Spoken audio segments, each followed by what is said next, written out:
But you also have to have the gasoline. And if you've got the disrespect, the mistrust, and everything else going on, when the spark comes, you can have an explosion. But if you've got respect and a good working relationship with your law enforcement community, sparks happen, we expect the law enforcement community to do the right thing, there's nothing to protest. And that's why it's so important that our elected officials in the criminal justice area are people with the respect and people you can count on and doing the right thing. Those recent events have put a focus on the criminal justice system, obviously need of reform. Criminal justice policy has reflected the fact that we've been making bad choices. Choice of criminal justice policy is whether you're going to reduce crime or play politics. We've been good at playing politics. All the slogans and codifying the slogans and sound bites like 3 strikes and you're out, mandatory minimum sentences, abolish parole. We even get it to rhyme from time to time. If you do the adult crime, do the adult time. All of those have been studied and found to do nothing to reduce crime, but they load up the prisons. We now lock up a higher portion of our population than any country on earth. Children's Defense Fund calls it the cradle to prison pipeline. The Pew Research did a study and concluded that our incarceration rate is so big, it's actually adding to crime. By messing up so many families, so many people with felony records have trouble getting jobs, wasting so much money. We're actually adding to crime, not reducing crime. But we know that there's another choice to make, and that is to get young people on the right track and keep them on the right track. Comprehensive, evidence-based approach starting very early, real early, like teen pregnancy prevention, so fewer babies aborted in dysfunctional families, and prenatal care to reduce learning disabilities and middle retardation. Nurse visits right after the birth will significantly reduce child abuse, which is highly correlated with future crime. Early childhood education to make sure that children can read by the 3rd grade. They tell us that when you come to the 3rd grade, you learn to read. After the 3rd grade, you read to learn. If you can't read by the 3rd grade, you're not going to learn after the 3rd grade. You're on the way to dropping out. And then the dropouts are highly correlated with future crime. After-school programs, so they have constructive things to do with their time, access to college, so they'll have something to aspire to. All of that strategy will not only reduce crime, but also save more money to be spent. Incredibly, there is a growing bipartisan coalition to do something about criminal justice and reform. Incredible coalition. I was at a White House meeting the other day talking to the President and several members of the House and Senate about what we can do about criminal justice reform. We're all interested in doing it. And included in that group were Senators Cory Booker and Pat Leahy and Dick Durbin from the Democrats, and some Republicans, Rand Paul, Ted Cruz, and Mike Lee from Utah. Let me tell you something, if we can all agree that something that needs to be done, something ought to get done. The 3 areas of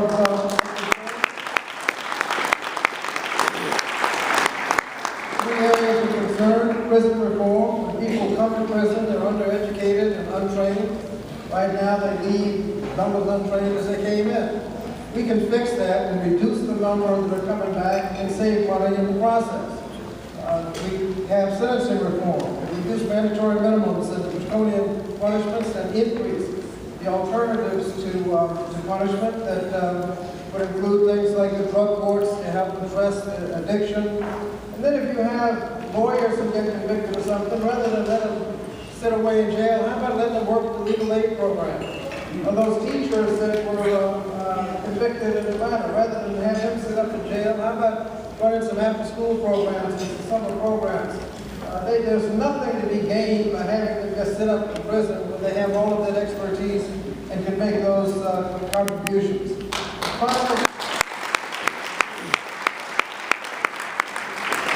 Finally, we have to take a proactive approach. I've introduced the Youth Promise Act, which funds programs, comprehensive, evidence-based, locally tailored programs that will get young people on the right track and keep them on the right track. And everybody that's looked at it has concluded that it will not only reduce crime, but save a lot of money.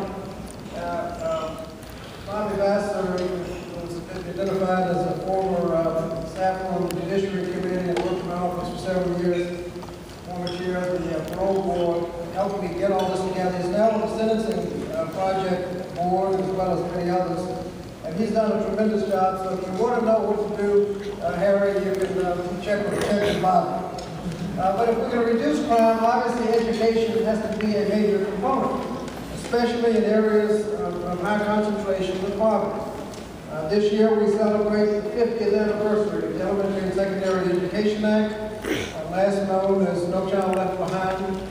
But the bill was designed to address inequities in educational opportunity.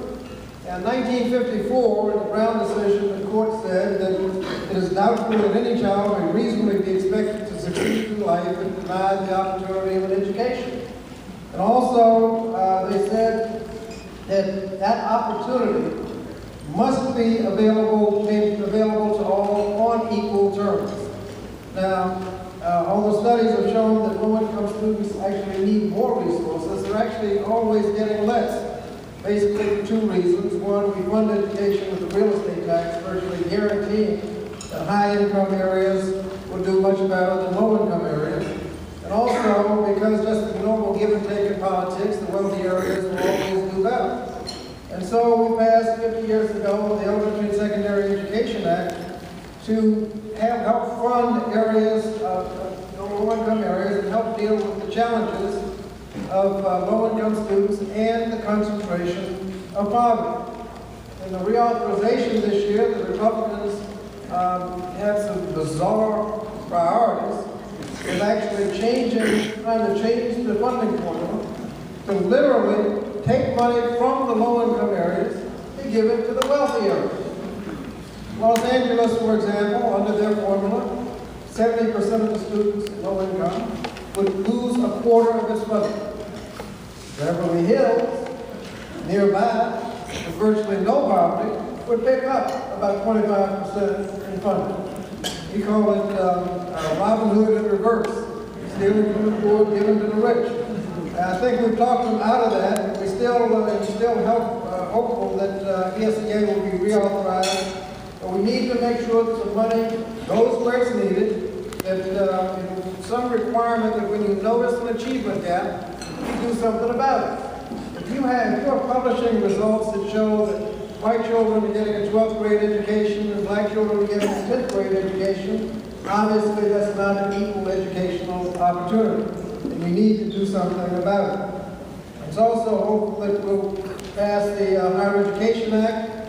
We know that jobs require education past the high school level. If you're going to get a good job, Senator Murray and I are leading the Democratic effort to increase the minimum wage to $12 by 2020. That's going to make sure that people, a family of three, if they're working full-time, don't have to be in poverty. So that's, and hopefully we'll get some Republican support and pass an increase in the minimum wage.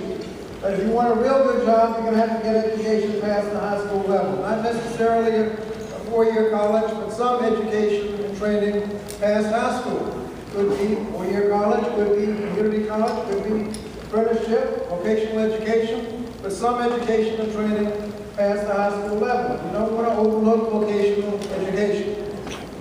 I'm not going to name the former governor, but one of our former governors became all of a sudden a strong advocate for vocational education. All of a sudden, I found out what happened. Right after he got sworn in, he noticed in the governor's mansion a plumbing problem. No one better than to call general services, be required to get pre-load bids, wait for the protests and everything, and several months later you might be able to get some service. He just called a plumber.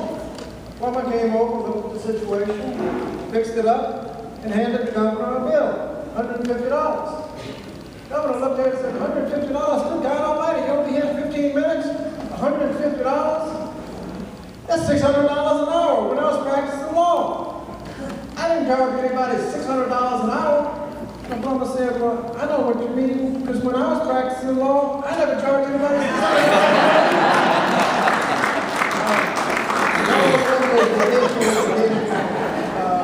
Now, if we're going to have success in education and health care, and we need to expand Medicaid, I want to thank all of our members for this General Assembly for what they're doing.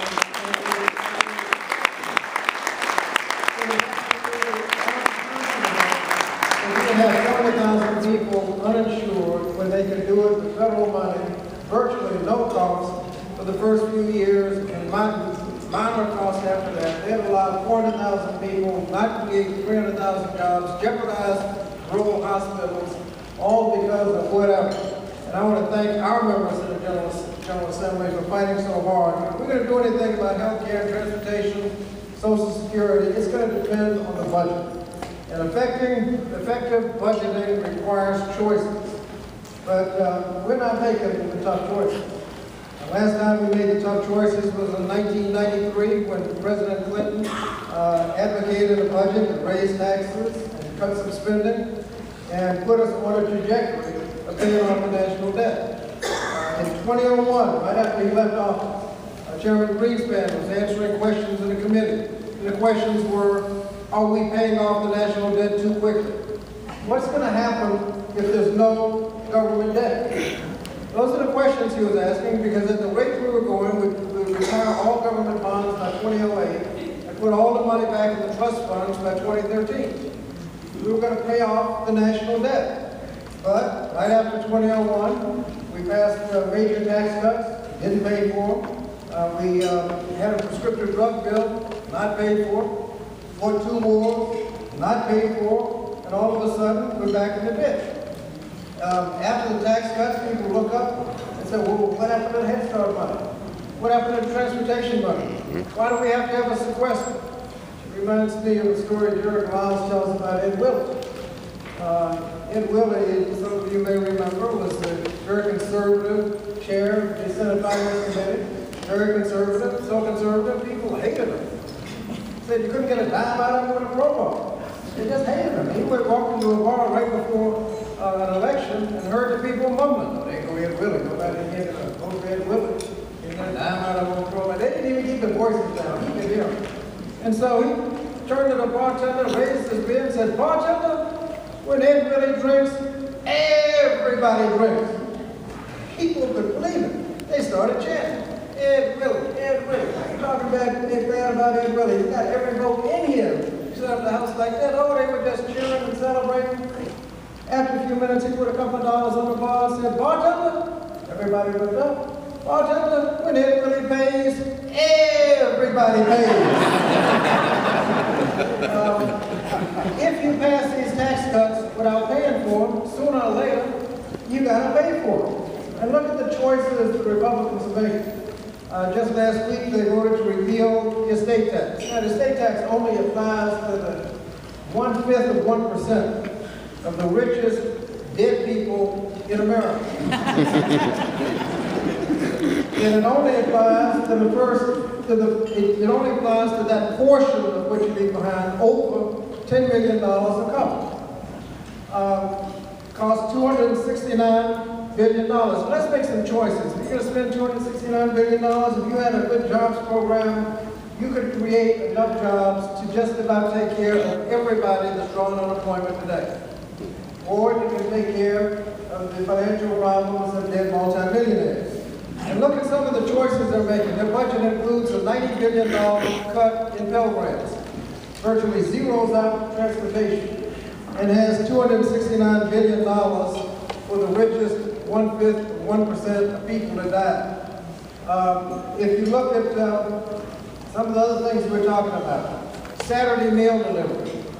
A few $1 billion can maintain Saturday mail delivery, $269 billion for the estate tax.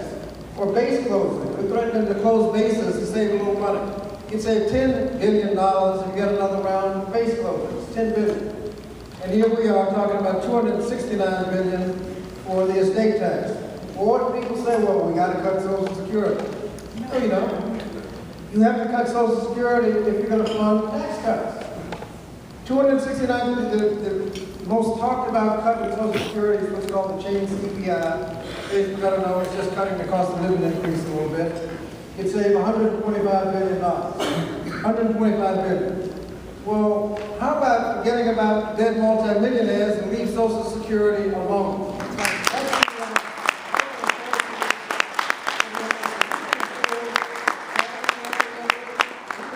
Higher education and transportation, but not if we spend it all on tax cuts.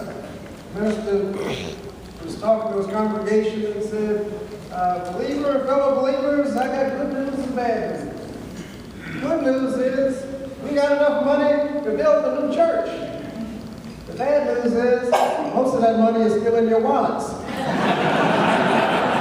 We have enough money to fund what we want to do, but we can't do it if we spend it all on tax cuts. And the choices we make will not happen in a vacuum.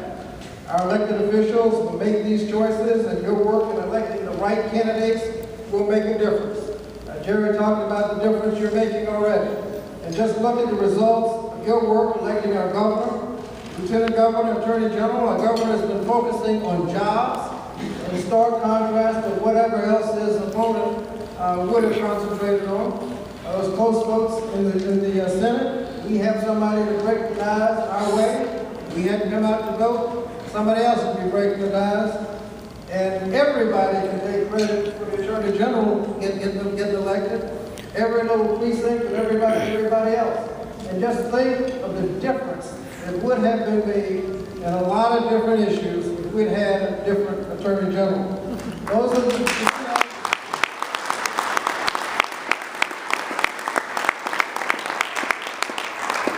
next year, a Democrat might be elected president without Virginia. But let me tell you something. If Virginia is in the Democratic column, it is virtually impossible for a Republican to win. And so if we do what we did in 2008 and 2012, she will definitely be elected.